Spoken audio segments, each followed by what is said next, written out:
I was going to clear off my benches and stuff for this video, but you know what? I realized I'm doing this at home. This is real. This is me. This is what I do. This is my real world. This is what my bench tops look like normally, you know? That's honestly why I bought this bench right here and put this bench in so that I have a relatively clean, like obviously it's cluttered right now, but I put this bench in so that I could have a better place for shooting certain video segments in. That way I don't have to worry about cleaning. Like, this could be my work surface here. All this stuff could be my work surface. Same thing, you know, like, that's my work surface. That's what it normally looks like. I don't care anymore. I want to be real with you guys. I'm done trying to make it look like everything's perfect and perfectly put away and perfectly organized. Like, I like controlled chaos. I know where my stuff's at. Like, if I need to find something, I know exactly where it's at, even with things looking like this. If you see some videos that don't look like I completely cleaned up and completely organized beforehand, that's why. It's just because from now on, I just want to be completely open and honest with you guys. But there is one point to this video. I had somebody ask me about my ozone chamber and how I made it, like what it is essentially, and why I have one. I gotta be completely honest, my ozone chamber didn't start out as an ozone chamber. Let's go down to where it's at. This right here is technically my ozone chamber now. This is where I, for one, store all of my naked petri dishes and culture slants and all kinds of stuff in here that are sterilized and ready for inoculation. I keep them in here because it keeps the moisture in, since this used to be an old mini fridge that broke. I had an HVAC guy that I know come and take the refrigerant out of the compressor because the compressor no longer worked. The nice thing about a fridge is that it's an insulated box, more or less. And it's, by design, it is airtight and watertight for the most part. So after I had him take the refrigerant out of it, I first set this up. I don't know if you can see, yeah, you can see it back here. Right back there in the corner. This guy right here. That is a ceramic heating element from a reptile lamp that I just kind of wired through the side in there. I sealed it off so that it's still airtight. This used to be my makeshift incubator for my petri dishes and stuff before I got my actual lab incubator. And it worked kind of okay, but the problem was, since this is a fridge and it's sealed up so tightly, it would quickly run out of oxygen if I didn't keep opening up the door. Which I'd come out here and I'd open up the door every once in a while to give it some fresh air and let the carbon dioxide out, let the fresh oxygen in. And it worked okay. But if I let things sit in here for any longer than like a week without venting it like that, then things would just kind of stagnate in there because they would just run out of oxygen for the things to grow. And you can see here, this fell off right now, but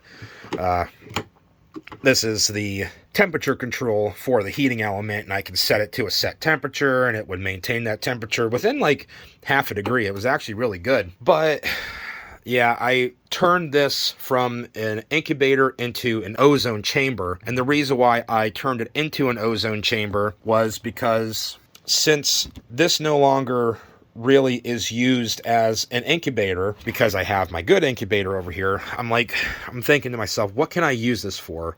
Because instead of throwing something out, I try to repurpose it at least before I get rid of it.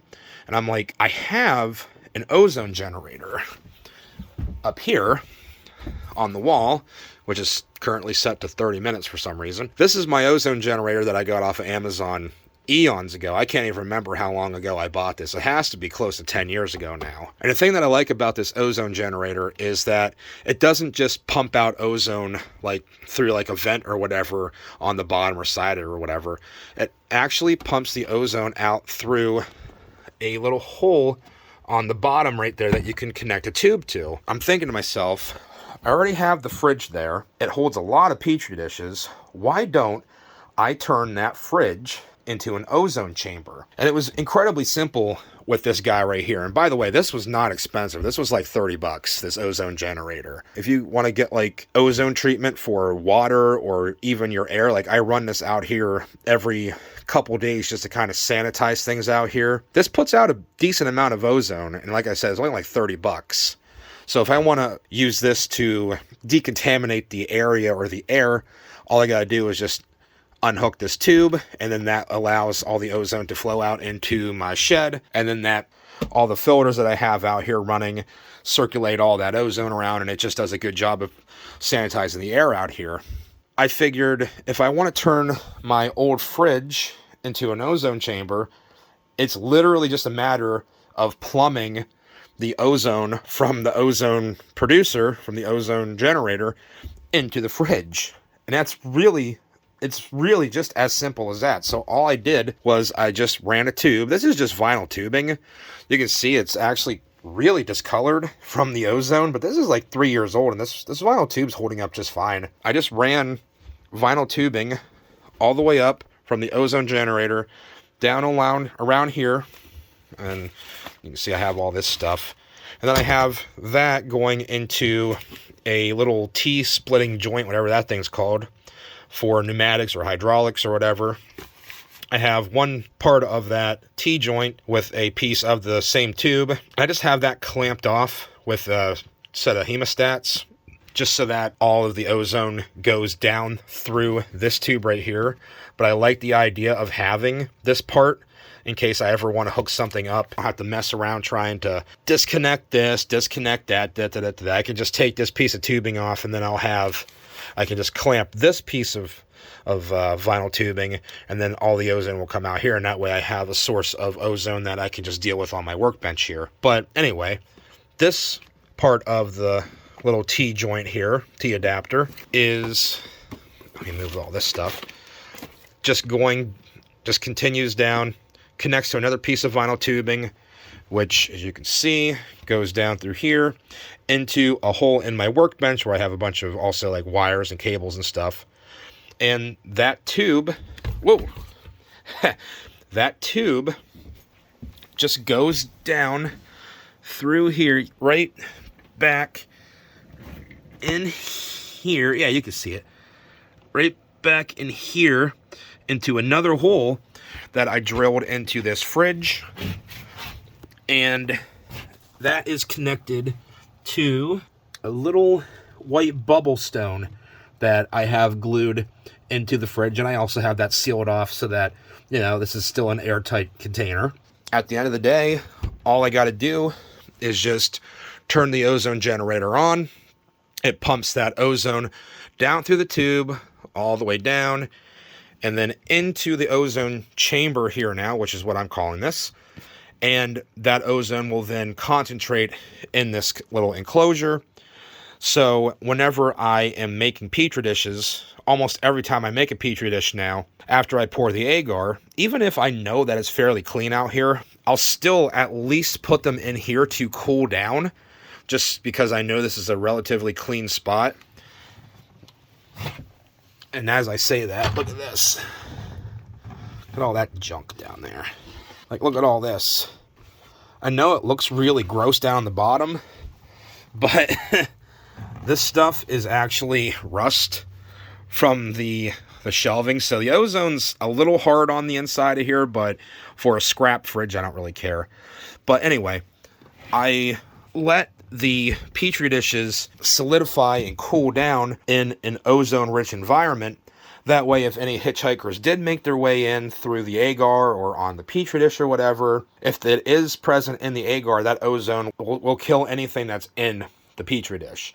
That way, even if I wasn't perfect with my pour, I can still have, like, it'll kill anything in there, and I'll end up with a sterile petri dish. And this thing has risen my petri dish rate, like success rate of sterile petri dishes, to nearly 100%. Very, very seldomly anymore do I deal with contaminated petri dishes. These little petri dishes in there, these have all been in here for the better part of 6 months. And this little fridge does a great job of keeping the moisture in so they don't dry out, the petri dishes don't dry out. And the ozone treatments that I do every time I make a new batch do a great job of killing off any contaminants that may be in there, because a lot of things cannot survive ozone. It's a really nice thing to have. And it's just also a nice thing to have on hand in case you want to experiment with ozone. I can't really claim that I built like some elaborate like ozone producing circuit or this or that. Like, it really is just a lot of like parts thrown together. I guess you can call it kind of modular, because I didn't really build anything myself. I just connected a bunch of things together, but it works. And if you can get like a scrap fridge like this, and if you can go onto Amazon and get an ozone generator for like 30 bucks like that has a little tube output, like a port, man, I'll tell you, one of these ozone chambers are really, really nice to have. I'm not saying that it's absolutely necessary. I didn't have one of these for the first 5 years that I did amateur mycology, so it's not necessary. But if it's something that you're thinking about doing, highly recommend doing that. It's so nice for me to have this out here. I cannot describe how indispensable this thing has become for my success rate out here for doing things. It's just one more thing to clutter up my workspace, I guess, but it's worth it. It is worth it. I wanted to answer that question. Somebody asked me about it, so here it is. That's my ozone chamber, which used to be my Petri dish incubator, which first used to be a mini fridge. So that's that. Question answered. All right, we'll see you guys next time. Bye-bye.